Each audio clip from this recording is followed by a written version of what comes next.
Mini episode 1130 of the FDH Lounge is brought to you by Sportsology, delivering unconventional columns and webcasts about sports, TV, music, movies, and more. Follow them on the web at sportsology.com. The FDH Lounge. You want to schedule your life around it. A long time ago, on a gloomy, wet Cleveland spring night, two men stand alone amidst the late-night drizzle. Their voices echo across the vacant station parking lot as they debate the merits of the great American radio show that have been missing for far too long. On that night, an idea was born. That idea became the FDH Lounge.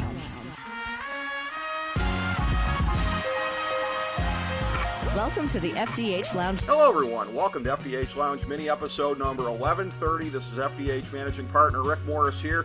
We are breaking down the landscape after the first presidential debates of the 2020 presidential cycle here. And good friend Colin Delany, proprietor and editor over at epolitics.com, coming on again to lend his expertise, going to give some analysis on the field. He's been to Netroots Nation subsequent to the debates here. So the debates, I think, serve as the first real before and after of this electoral cycle. We're going to break it down just like we did the previous electoral cycles of 2012 and 2016 on the show with good friend Colin Delany. Colin, welcome back to the show. How are you today, my man? I'm doing great. Always happy to be with you. I am very happy to have you here as well. There is so much to get to. I don't know what storylines loom largest coming out of the debates. If it's the consolidation to the first five here, the Power Five of Biden, Mayor Pete, Sanders, Warren, Harris, could be six because anytime you got a billionaire in the mix now, Tom Steyer, nobody asked him to jump in, but he did anyways. You have Joe Biden very decisively losing the woke primary, which could be the only one that matters in the Democratic Party this time around. So you have that. You have all kinds of different elements coming out of this thing here. You have Marianne Williamson, who I sincerely hope will be a part of every Democratic debate going up to next year's convention. That was the highlight of it. On a less facetious note, I will say I'm not a fan of any of the candidates domestically, but I am a major fan internationally of Tulsi Gabbard. It was good to see her putting Tim Ryan in his place. And smacking him down and talking a little peace, love, and understanding in the modern world. My Rand Paul heart was beating pretty good for that one. So she's not really a part of the calculus, though, unfortunately. But what were some of the bigger things in your head coming out of this first round of the two debates that we had in Miami? Sure. Well, one thing is there's a lot less Democratic bedwetting about having too many candidates, right? People are like, okay, people are going to drop out. There's just... Democrats are extremely good at forming circular whining squads, right? Basically, ever since Reagan, it's been learned helplessness. I mean, you guys stole the presidency in 2000, stole a Supreme Court seat, right? So it's sort of learned helplessness, right?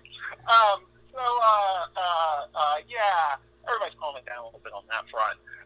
The one who did the job that she needed to do most, I think, in retrospect, will have been Harris, because he had been faltering, just basically had not been breaking through in the news, was not raising as much money as some of the others, was in danger of what happening to her, what is now happening to Beto, fellow Texan. But her going after Biden like that was an extremely smart move. The only, and helpful, I think, to the Democratic Party, because the only thing Biden really had going for him was people's sense of his inevitability. That without that, he's got nothing. His first two presidential campaigns were disastrous, right? He got 1 or 2% or something like that in Iowa against Obama. So it's not like Joe is a historically strong candidate. And then Harris demonstrated that she's a knife fighter, and you're like, wow, okay, you're an effective person. And it reinforced the image people had gotten of her in her questioning in the hearings. Kavanaugh, I can't remember if it was Kavanaugh. It was Kavanaugh, yeah. Yes. There have been a couple of times where she's been a very good questioner. I think maybe Michael Cohen as well. But she had to do that, or she was not going to be one of the big five. And right now the big five are getting all the attention. It doesn't mean it can't change. You're absolutely right. Buttigieg could drop out. He's young. I mean, there's only at Netroots, I heard several people say something along the lines of, "I'd love Buttigieg in 20 years. Let him get a little more experience." There's suspicion of Harris on the left, though, because of the former prosecutor. There's an extra sensitivity to the long jail sentences that black men have received, right? And she was a pretty tough prosecutor. But the thing is, you can't exclude every single former prosecutor, right? Like, everybody's going to have to compromise a little bit. But in the wake of Black Lives Matter, that's particularly touchy among especially the younger activists for completely understandable reasons. I'll tell you, the candidate that now, and she did fine in the debates, but I saw Elizabeth Warren in person less than a week ago, and she has improved as a candidate like nobody's business. I've seen her at Netroots at least 4 or 5 times now, and previously she was pretty wooden, and was behind the podium, and this time, and she was professorial, and that had really shaped my opinion of her as a campaigner. But now she is moving around. She is engaging. She's very good at explaining things in accessible ways. I'm very impressed with how much she has improved. Well, I will say this: as far as the going back to the Kamala Harris thing here, you had said something about that being good for the Democratic Party, and maybe you mean that in the sense of taking down Biden and putting some chinks in his armor. But I'll tell you this: down Biden, absolutely. But also, we got to move past a lot of things that Democrats used to wink at. Well, again, like I say, you just proved what I said before. He's losing the woke primary. You are evidence of that, Colin Delany. Well, calling it woke is dismissive, right? Well, that's who I am. But this is, well, no, but let's be serious. This, to me, and believe me, I was asked to check my privilege at one point. I think inappropriately, but that's okay. Who gives a flip? It's collateral damage, right? I can put up a mild annoyance sometimes. That is adorable, Colin Delany. That is absolutely adorable that you just said that. Oh yeah. Put up. It ain't no big deal. But she was young. But the bigger point is that, we have to start being honest with ourselves about, the party and how a lot of people who are part of our coalition got to where they are, right? That, growing up in segregated schools, that was my laundry, growing up in segregated schools, set families back forever, growing up in neighborhoods that were residentially segregated actively by real estate agents who decided which neighborhoods they were going to flip to black back, 50, 60 years ago. They were able to build up assets much more slowly than white families were. That these are raw, these are things that happened, and that they have left behind a lot of raw feelings. And so it's harder for people who feel that maybe Biden was part of a system that has actively disadvantaged them. It makes it hard for them to get on board with him. And I'm also like, we don't need no more old white men. Get out. Well, but here's the thing, though. Joe Biden has, the polls haven't shown this changing much. Out of this field, he has relatively massive black support. So is that people voting against their interest from your point of view? What do you ascribe that to? Name recognition. These polls are meaningless. It's just name recognition, right? Okay. Yeah. Well, yeah, and then also, if you look back at Obama's support in 2012, a lot of especially older black voters feel like they've been burned before. Mm-hmm. They're afraid that they'll take a risk on a black candidate and then white voters won't support him, right? Okay. Obama didn't start picking up a majority of black support until after he won Iowa. Okay. Right? And yeah, just not everybody is as tuned into this stuff as we are. A lot of these small changes in the polls, by small I mean a few points here, a few points there, it's driven by how much someone's name is in the news, right? Where Biden, people have warm associations with him, but that's not the same as wanting him to be president once they actually start voting. Well, no, to me, there's no chance Biden is president. Very interesting. There's a clip and save prediction. Okay. I don't. No chance whatsoever. I think the chance is greater than zero. I don't know that it's a high chance, but I certainly think it's greater than zero. I'm not walking out on that limb, but I will. Here is the point in the show at which we can sound the alarm for concern trolling, I guess you might say, on my part. We've talked about this before, Colin, that Trump wants to run this thing on 1972, McGovern, acid, amnesty, and abortion. Yeah, We've talked absolutely. about this before. I'll tell you what, man, you're going to call this concern trolling, but I'm 100% right on this. One of the happiest things that's happened for Trump in the course of the campaign is when busing became an issue again. Nobody's talked about busing in presidential politics since at least the 80s. It's being used as a cudgel now to hit Joe Biden.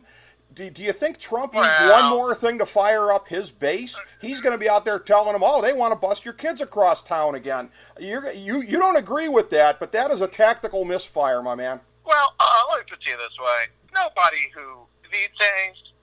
who's going to vote based on busing is not going to vote for Trump, right?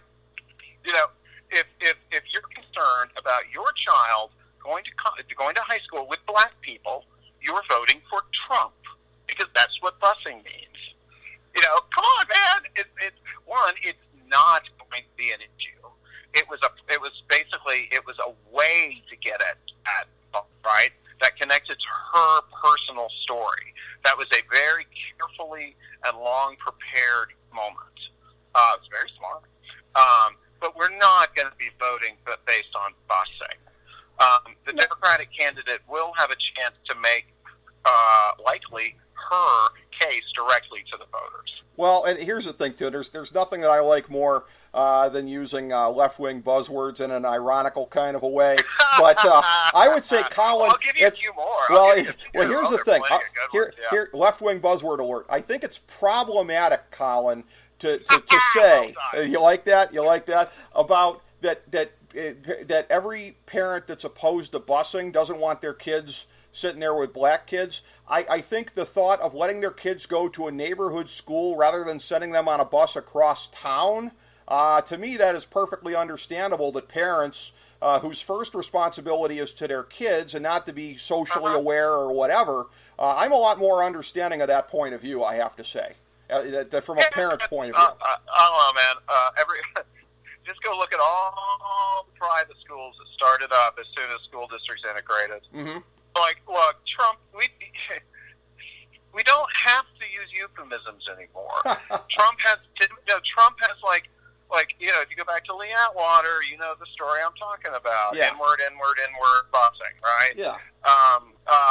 It was always about race. And yes, there were other concerns, but really it was always about race. Race is the original sin baked into the American Constitution, right? How are all men created equal if all men are not created equal? And what you guys on the right, decry as identity politics, to someone like me is like, it's just fulfilling the promise. Okay. Somebody's a guy who likes to date guys. Why is he inferior, right? Somebody's ancestor comes from Indonesia. Why is that less than someone else, right? Either we're all equal or no one's equal. Well, I think there's quite an amount of, projection there on the sense that it's a widespread thing on the right or anywhere else that someone is not equal or inferior if their ancestors came from a certain country. I think that's not so much it.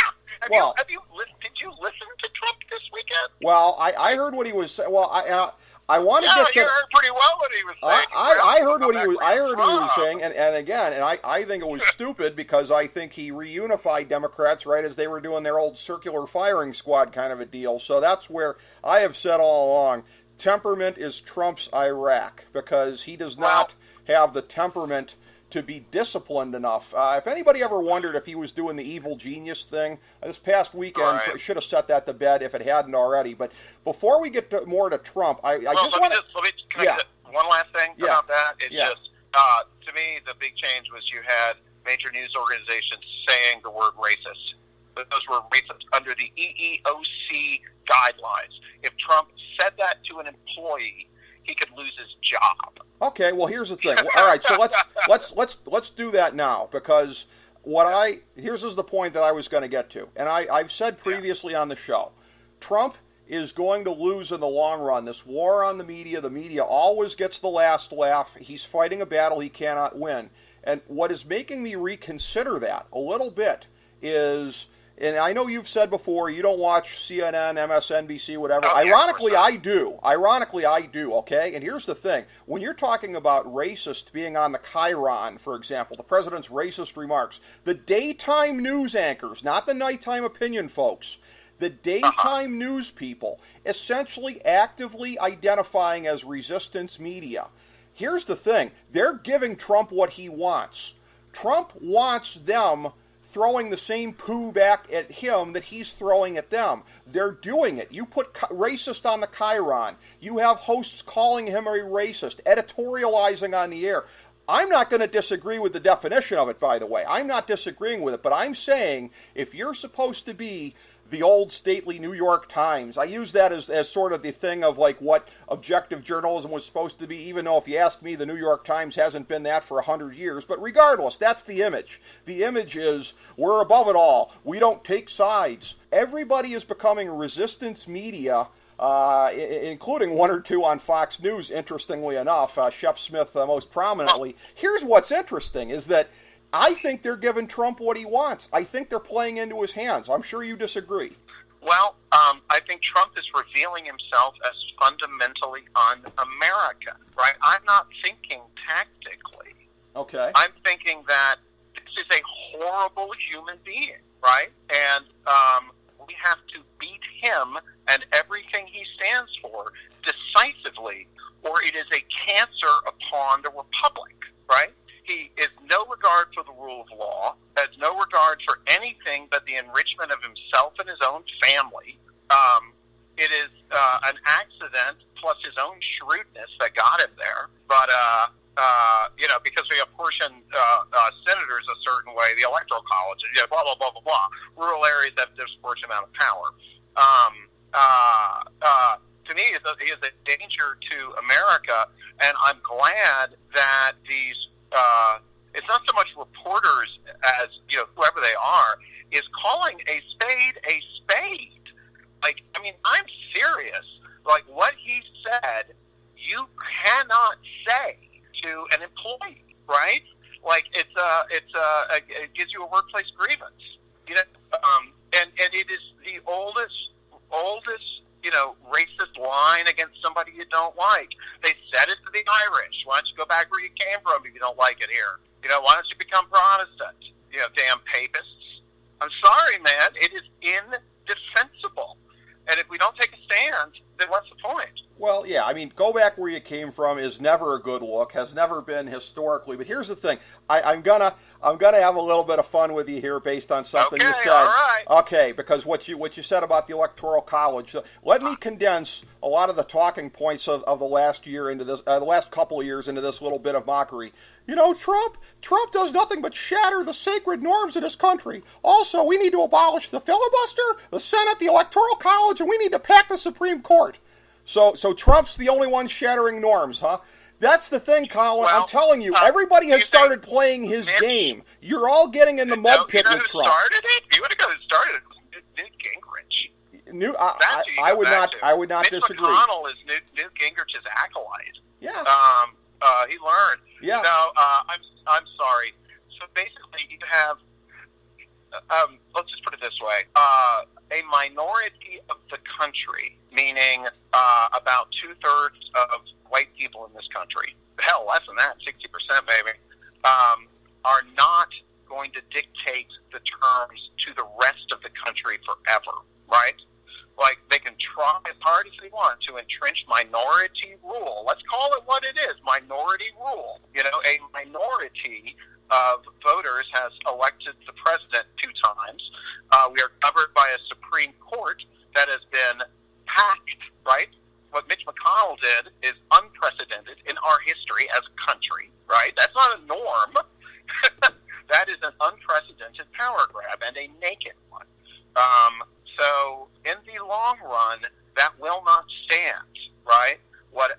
We will do as little damage to the constitutional order as we have to. And I say this as someone who's been talking with a lot of liberal activists for the last few weeks. We're going to do as little damage to the constitutional order, but the dead hand of Ronald Reagan cannot tell a new generation how to operate. They're going to change the rules. Well, I mean, the country belongs to the people who live in it. Yeah, I mean, I would agree with that part. I mean, we might disagree on what that means in particular, but here's the thing: we've come around here. Okay. We're going to be bumping up against the time limit, so let me. All right, but I'll let you go on this. But here's my last point. I'm going to go back to the acid amnesty and abortion thing before.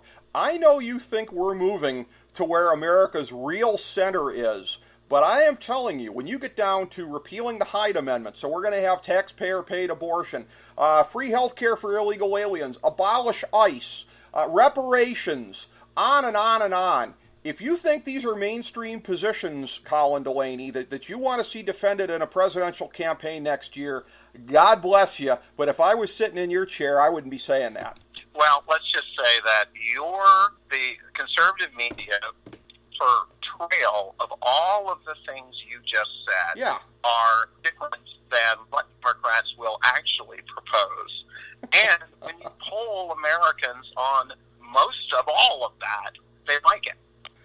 If anything, support for immigration under Trump has grown by about 4 or 5 points, I think. You've got a generation growing up. You've got millennials who grew up after 9/11 and the Obama years, not particularly in the recession that they may have blamed on Republicans. And then you've got this generation, the ones coming out of high school now, who their view of conservatism is shaped by this hideous man, who hates their gay friends and hates their black friends. Well, they're not going to be voting Republican in large numbers for a long, long time. Well, the one point I'll give you... You guys got to figure out what to do. Well, first of all, you keep saying you guys... This guy's got to figure out what he's going to do. If Justin Amash is running as a libertarian next year, I don't know if I'm voting Republican, Conservative Party, or Libertarian Party. I got it narrowed down to those three. This guy's got to make up his mind, much less anybody else in this country. But I'll tell you this, when you're talking about all of that, the one point that I'll give you is having the millennials. You can count on them, the most economically illiterate generation in human history that thinks money grows on trees. You do have them in your hip pocket on the left, Colin Delany, so there is that. That is such a stereotype. That's completely untrue. You kids. Are you a boomer? Not quite. I'm an Xer. I'm an Xer, my man. All right. And my generation is just as shameful, too. I remember you and I talked about it on a previous segment, the 92 presidential campaign of, I think that was the first year in 92 they started running these Rock the Vote things on MTV. And I just remember all these pathetic slackers. What's the government going to do for me? What's the government going to give me? I wanted to slice my own skin off. I was so ashamed of my generation. So I hate all generations, Colin Delany. Well, you don't hear that from the youngins anymore. They got a pretty good sense of what not voting gets you. Well, we'll see what shape they take subsequently. I have a funny feeling, go back and look at the margin in the midterms. Okay. Yeah, it's about 8.9, something like that. Yeah. Yeah. It was. Trump. They tried all of the stuff you just read off. I hate to be in your shoes. You were talking about this. Well, they were talking about last time, and we swept the house. We would have done far better if it weren't for gerrymandering. I'll leave you with the tinfoil hat take. Isn't it amazing that every close race in the country broke for the Democrats? How'd that happen? Statistically implausible. How'd that happen? Every close congressional race... It happens in every wave election. The same thing happened in 94 with Gingrich. Yeah, that's what happens in a wave election. It's not improbable. It happens every time. You know what? I hate to say this. Fair point. I'll go look that up. Look it up. Yeah, you've at least given me an answer. Okay, that's the first. That's the first answer. Same thing in 74. Okay. Yeah, all the tight races break in one direction. Fair enough. I'll look makes it a wave. I'll look that up. It's not a wave. You don't get enough conversions. There you go. All right. Well, we'll check the stats on that one there. Food for thought, as always. You're always good at giving us food for thought, my man. Thank you so much for being here. We'll catch up subsequently in this presidential cycle. Thank you, Colin Delany. Thank you, everybody, for joining us for FDH Lounge mini episode number 1130. As we bring the show to a close, we would like to extend our deepest gratitude to NBC, CBS, ABC, Fox, all Clear Channel affiliates, TNT, TBS, USA, UPN, Deadspin.com, YouTube.com, YTMND.com, MySpace.com, various blogs, Fox News, CNN, CNBC, MSNBC, IamBoard.com, Billboard.com, Google.com, ESPN, ESPN2, ESPN News, ESPN Classic, NBA TV, NFL Network, Sports Time Ohio, Athlon Magazine, Comedy Central, Cartoon Network, The Boomerang Channel, QVC, BET, The Spice Channel, Steno Notebooks, Manwich, Papermate Office Supplies, Waitresses, Strippers, Bartenders, Garbage Men, Janitors, Microwave Popcorn, the writers of The Office, Scrubs, Entourage, My Name is Earl, Oz, Metalocalypse and the Boondocks, Aquafina, and The Periodic Table of Elements.